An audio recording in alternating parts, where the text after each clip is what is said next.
Todo dia, no mínimo uma dezena ou duas dezenas de pessoas morrem em conflitos ligados direta ou indiretamente às facções ao redor do Brasil. Todos os dias. Todo dia tá morrendo.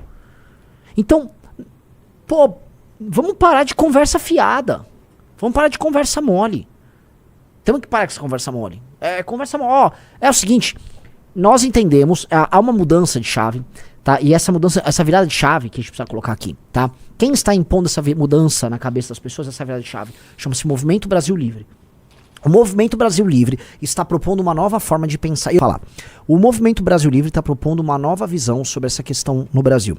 A visão é o seguinte: não é sobre crime organizado e Estado.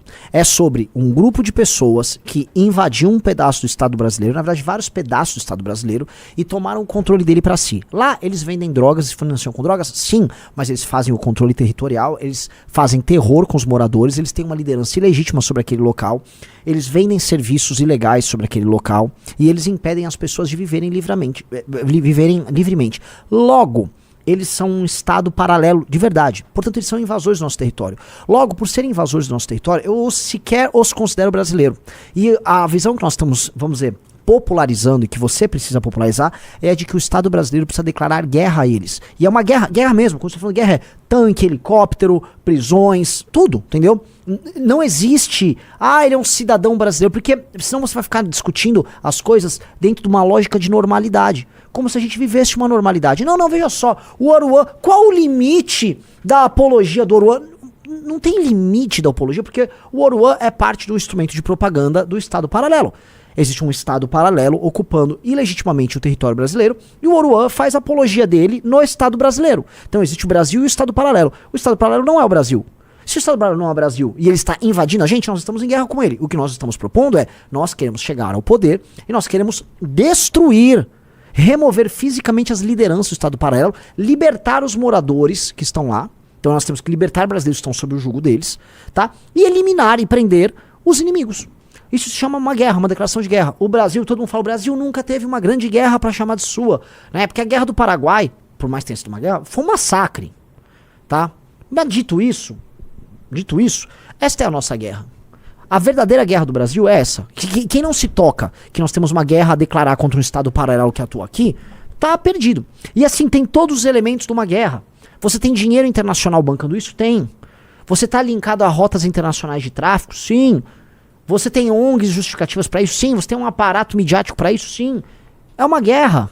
É uma guerra. Senhores, eu olho para vocês com esperança, porque eu tô falando para vocês que a geração de vocês tem uma guerra para lutar. E é uma guerra, uma rara guerra, diferente daquela guerra da Rússia e da Ucrânia, em que vocês podem lutar por algo bom. É uma guerra de libertação, uma guerra boa. Esta é uma guerra boa, é uma guerra de libertação. Eu brindo a uma geração que tem o direito a ter isso. Porque você pode falar que sua geração pode ter feito algo de significativo ao longo da história. Que é ter libertado milhões de conterrâneos que estão sendo comandados de maneira ilegítima por invasores do nosso território. O Marcinho VP não é brasileiro, o Oruan não é brasileiro. Se vocês entenderem isso, que eles não são brasileiros e que eles matam brasileiros, tudo muda de figura. E é essa a interpretação que nós temos que ter. Eu estou propondo a vocês mudarem a imaginação de vocês. Porque se vocês trabalhem dentro da imaginação dos outros, você vai ficar entendendo assim, não, entendi. Não, porque aquele bandido, aquele assassino, ele é titular de direitos inalienáveis. Não, ele não é titular, ele é um invasor. O Marcinho VP, ele é um invasor do nosso território. O Elias Maluco é um invasor do nosso território. O amigo o Pose do Rodo é um invasor do nosso território. E eles estão, na prática, matando pessoas, estas sim brasileiras. Se você não entender que essa é a nossa guerra e que nós temos que declarar guerra a eles e que o Estado brasileiro tem que se mobilizar para essa guerra, você não está entendendo nada. E o que eu estou propondo é uma mudança na sua cabeça, é um shift. A partir do momento que você começa a pensar da maneira como eu estou pensando, todas as suas ações e todas as suas formas de pensar sobre o assunto mudam. Reparem, comece a tratar nestes termos. A partir do momento que você vai tratar nesses termos, você vai gerando as consequências. Tá, é uma guerra. É uma guerra. Então, praticamente todos os meios são necessários e estão disponíveis para nós numa guerra. porque esses meios estão disponíveis para eles. A questão é, eles seguem a legislação brasileira na hora de cometer os crimes deles? Não, até por isso são crimes, né?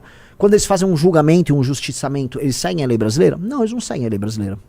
Quando eles ocupam aquele território, eles obrigam as pessoas a comprarem o gás deles, e eles matam quem não comprar, eles não seguem a lei brasileira. Quando um motorista de Uber ingressa ali, e eventualmente ele não tá servindo, vamos dizer, aos interesses dos caras, ele não se afiliou ali aos caras daquele território, ele tá seguindo a lei brasileira? Não. Então, por que nós temos que seguir?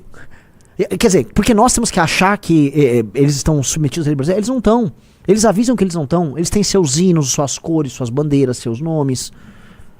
A gente vai ficar fingindo que não é? Quando todos eles sabem que é isso? Ora, se a gente entendeu o que é uma guerra, a gente também tem que entender que existe um aparato cultural que convence pessoas, assim, dentro e fora dos territórios ocupados por eles, a legitimar a existência do Estado, porque isto é uma ideologia. A música do Oruan não é, isso aqui é uma obra de arte. Qual é o limite disso? Não é sobre isso.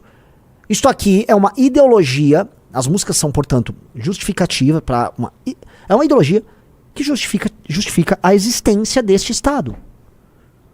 Igual o Hamas, que tem seus apoiadores internacionais e que tem, vamos dizer, artistas e formadores de opinião justificando a existência deles. Você cria um aparato de propaganda e você cria ideologia para justificar para fora e mesmo para dentro a legitimidade da liderança nisso. Gente, isso acontece desde que o homem é homem. Desde que o homem é homem. Quando o cara fala lá, o é filho do dono, quem que ele tá falando? Que existe um dono. Quem é o dono? Quem é o dono daquela área? Vocês sabem quem é o dono daquela área. Então, se existe um dono numa determinada área, e esse dono, ele não foi eleito, ele não está circunscrito às regras do Estado brasileiro, há um Estado paralelo. E há uma cultura que é criada que justifica uma estrutura de poder. Eu estou sendo quase marxista agora, eu estou sendo marxista. Estou falando que existe uma ideologia que justifica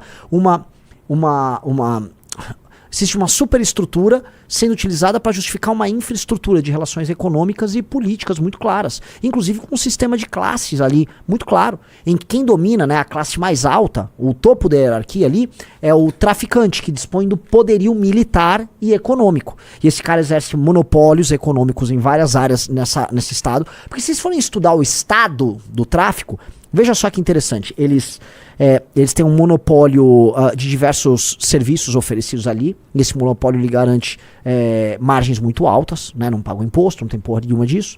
Eles trabalham com, vamos dizer, um produto muito importante que é a droga, que eles vendem para os países, eles exportam para os países vizinhos, a.k.a. Brasil, e depois também para fora do Brasil, tá? Eles promovem festas e eles criam com esse lucro margem operacional para operações e incursões de banditismo no território brasileiro. Então, os caras saem do morro e aí eles vão fazer um assalto a carro, assalto a banco, essas coisas que eles fazem, né? Isso o PCC faz demais aqui. Então, eles têm, vamos dizer, operações de saque no nosso território. Vocês entenderam? Se você entender isso, você fala, ok. Trate o tráfico da maneira como eu tô falando. Raciocine como eu estou raciocinando. Raciocine dessa maneira. E você nunca mais vai ficar de xereca numa discussão dessas. Porque não é... não, porque... Não é, eu tô falando... É guerra. Todo o material legislativo que a gente tem que produzir agora tem que ter esse entendimento. A gente tem que combater todas as armas que eles têm à disposição. Eles têm armas culturais, eles têm lavagem de dinheiro, eles têm parceria com políticos, eles têm parceria com polícia. Aliás, vou comentar aqui, muito estranha a atuação da polícia ontem no caso do Oruan, tá? A gente conhece a fama da Polícia Militar do Rio de Janeiro, que me perdoe os bons policiais do Rio de Janeiro, a gente sabe que existem os maus policiais do Rio de Janeiro, né?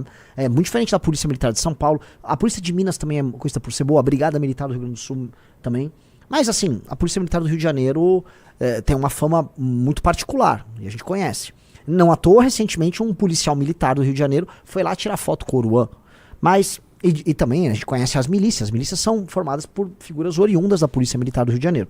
Tô colocando isso porque é estranho o que aconteceu. O Oruan já tava dando os zerinhos dele, fazendo as coisas, aí ele foi lá, é detido de um jeito, foi montada uma ceninha, provavelmente ele pagou pra uns otários, pra uns vagabundos irem ficar falando solto o Oruan, com português tosco.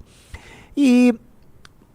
me parece que a polícia foi usada, sabendo ou sem saber, para a promoção do álbum do Oruan. Coisa que aqui a galera na live já tava falando, isso aqui era para promoção. Lógico que era para promoção. Tá promovendo a live. E a polícia, né, de uma maneira ou de outra participou ali, né?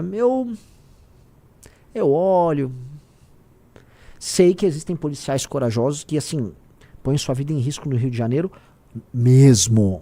E lá a porca torce o rabo. E são homens da mais alta qualidade. Homens e mulheres da mais alta qualidade, tem todo o nosso respeito. Agora existe a banda podre. Porra, que existe a banda podre. E ela é numerosa. E a banda podre é banda podre, né? Elas são os traidores. Eles são os quinta coluna. Eles estão servindo ao Estado paralelo, ao inimigo.